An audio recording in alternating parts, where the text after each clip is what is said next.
क्या आपने कभी गौर किया है, जैसे ही आप नहाने जाते हैं अचानक पेशाब का दबाव बढ़ जाता है। कभी ऐसा लगता है कि अभी तक कुछ नहीं था, लेकिन जैसे ही पानी शरीर को छूता है पेशाब की इच्छा जाग जाती है।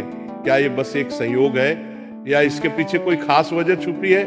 जिंदगी में कोई भी घटना बस यूं ही नहीं होती, हर छोटी छोटी चीज के पीछे कोई ना कोई वजह होती है। अब सवाल ये उठता है कि नहाते वक्त हमें पेशाब क्यों आती है?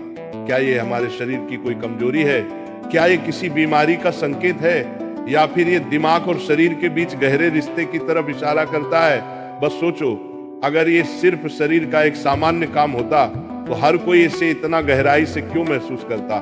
नहाना सिर्फ साफ सफाई का मामला नहीं है। नहाना एक ऐसा प्रक्रिया है जिसमें शरीर, दिमाग और आपकी पूरी चेतना जुड़ी होती है। पानी, जिसे सबसे पवित्र तत्व माना जाता है, सिर्फ आपके शरीर को नहीं धोता, बल्कि आपके अंदर जमा थकान, तनाव और दबाव को भी धो देता है। और जैसे जैसे शरीर हल्का हो जाता है, उसका दबाव पेशाब के रूप में बाहर निकलता है। लेकिन ये तो बस सतह की बात है। असली कहानी इससे कहीं गहरी है, क्योंकि शरीर का हर अनुभव मन का भी अनुभव होता है और मन का हर अनुभव शरीर में उतरता है। तो जब आप नहाते हैं, ये सिर्फ एक जैविक प्रक्रिया नहीं है, ये आपके मन और शरीर के बीच एक बातचीत है। अब सोचो, जब पानी तुम्हारे शरीर को छूता है तो क्या होता है? तुम्हारी त्वचा के हर रोम छिद्र में हलचल मच जाती है, तंत्र का तंत्र सक्रिय हो जाता है। ठंडक या गर्म पानी का एहसास दिमाग को ये बताता है कि शरीर को कुछ छोड़ने की जरूरत है, और उसका पहला तरीका पेशाब करना होता है। लेकिन ये पूरी सच्चाई नहीं है, क्योंकि अगर ये सिर्फ ठंडे पानी का असर होता तो फिर जब हम गर्म पानी से नहाते हैं तो ये क्यों होता? अगर ये सिर्फ मूत्राशय की वजह से होता तो नहाने से पहले ये क्यों नहीं होता, और पानी गिरते ही अचानक क्यों होता है? यही वो राज्य है जो लोगों को हैरान कर देता है। जैसे ही आप नहाना शुरू करते हैं, शरीर आराम की स्थिति में चला जाता है, और जैसे ही शरीर आराम करता है, सबसे पहले वो दबाव को रिलीज कर देता है। ये दबाव कभी पेशाब के रूप में दिखता है, कभी गहरी सांसों में, और कभी थकान के एहसास में। इंसान तब तक दबाव में रहता है जब तक वो खुद को छोड़ना नहीं सीखता। नहाना, पानी में डूबना, ये सब काम इसलिए अच्छे लगते हैं क्योंकि ये आपके अंदर के बोझ को हटा देते हैं। बस याद करो कि कभी गर्मी में जब तुम ठंडे पानी से नहाने बैठते हो तो पहला छींटा ही पूरा शरीर एक झटका महसूस करता है। उस झटके में शरीर कुछ देर के लिए नियंत्रण खो बैठता है, और नियंत्रण खोने से इच्छा पैदा होती है। अब आप सोचेंगे कि क्या ये हर किसी के साथ होता है? हाँ, लगभग हर किसी ने कभी न कभी इसे महसूस किया होता है। लेकिन फर्क ये है कि कुछ लोग इसे सामान्य समझकर भूल जाते हैं, और कुछ इसके पीछे छुपे राज की तलाश शुरू कर देते हैं। और जो तलाश शुरू करता है वो जिंदगी के असली ज्ञान के करीब पहुंच जाता है, क्योंकि यहाँ एक नाजुक बात छुपी है। पानी और पेशाब दोनों एक ही तत्व से बने होते हैं। जब पानी बाहर से शरीर को छूता है तो शरीर के अंदर पानी का तत्व भी प्रतिक्रिया करता है। यही प्रकृति का संतुलन है, ये एक अनुनाद है। शरीर और प्रकृति के बीच रिश्ता आईने जैसा होता है। जो कुछ बाहर होता है वो अंदर भी परिलक्षित होता है। तो जब बाहर का पानी तुम्हारे शरीर से मिलता है तो अंदर का पानी यानी पेशाब भी बाहर आने को बेचैन हो जाता है। लेकिन अब सवाल उठता है, क्या ये सिर्फ पानी और मूत्राशय की बात है, या इसके पीछे कुछ और भी है? क्या ये किसी कमजोरी का संकेत है? क्या ये किसी बीमारी का शुरुआती लक्षण है, या बस मन और शरीर के बीच की एक बातचीत है?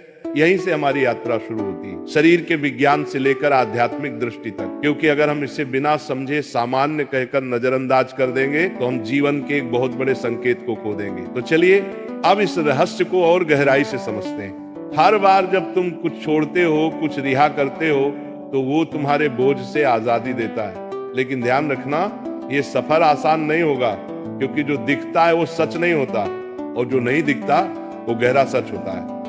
लेकिन सवाल यह है कि ऐसा क्यों होता है कि कुछ लोग इसे ज्यादा महसूस करते हैं और कुछ कम?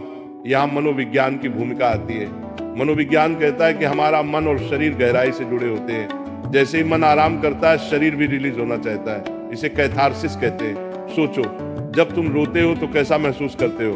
पहले तो भारीपन होता है, लेकिन रोने के बाद हल्कापन महसूस होता है। बिल्कुल ऐसा ही होता है, पेशाब आने में भी ऐसा होता है। ये एक तरह की साफ सफाई है, और नहाना भी ऐसी ही एक प्रक्रिया है जो आराम और तरोताजगी दोनों को जगाती है। इंसान लगातार दबावों के नीचे रहता है। तनाव, इच्छाएं, डर, गुस्सा, चाहते सब अंदर जमा रहते हैं। जब आप नहाते हैं तो पानी सिर्फ शरीर को नहीं धोता, ये आपके दबावों को भी पिघलाता है। और जैसे ही दबाव कम होता है, शरीर से छोटे छोटे रिहाई के संकेत पहले निकलते हैं। मतलब पेशाब आने की इच्छा सिर्फ जैविक नहीं है, बल्कि मनोवैज्ञानिक भी है। ये इस बात की निशानी है कि जैसे ही आप आराम में, शरीर राहत चाहता है। पानी सिर्फ शरीर को साफ नहीं करता, ये आपके अवचेतन तक पहुंचता है, क्योंकि पानी का अस्तित्व बहुत गहरा है। आप माँ के गर्भ में पानी से घिरे हुए पैदा हुए थे।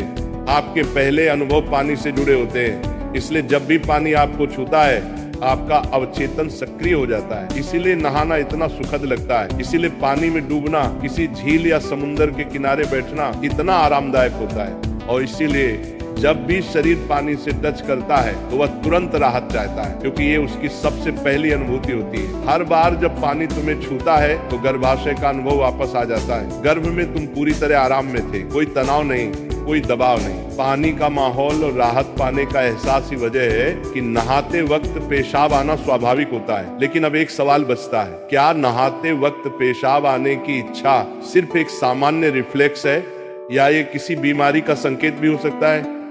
विज्ञान मानता है कि अगर ये बहुत बार होता है, बहुत ज्यादा तलब होती है, या आप इसे कंट्रोल नहीं कर पाते, तो ये ओवर एक्टिव ब्लैडर या किसी और मेडिकल कंडीशन का संकेत हो सकता है। लेकिन अगर ये कभी कभार होता है तो ये बिल्कुल नेचुरल है, बिल्कुल सामान्य है। अब सोचो, क्या आपने कभी ध्यान दिया कि ये तलब तभी बढ़ती है जब पानी डाला जाता है?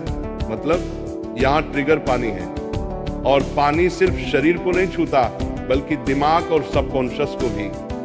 तो असली सवाल ये है कि क्या आप इसे बस एक प्रॉब्लम मानकर नजरअंदाज कर देंगे, या इसे एक संकेत के रूप में लेंगे कि दोनों शरीर और मन को आराम चाहिए, हल्कापन चाहिए, आजादी चाहिए। हर तरह की रिहाई सिर्फ जैविक नहीं होती, ये आध्यात्मिक भी होती है। आपको छोटे छोटे रिहाई के मौके दिए गए हैं ताकि आप एक बड़े रिहाई की तरफ बढ़ सकें। पेशाब, आंसू, हंसी, ये छोटे रिहाई के तरीके हैं, लेकिन ध्यान सबसे बड़ी रिहाई है। मतलब अगर आप समझ पाओ कि इच्छा क्यों आती है, तो ये सिर्फ एक शारीरिक अनुभव नहीं रहेगी, बल्कि ध्यान की तरफ एक कदम बने।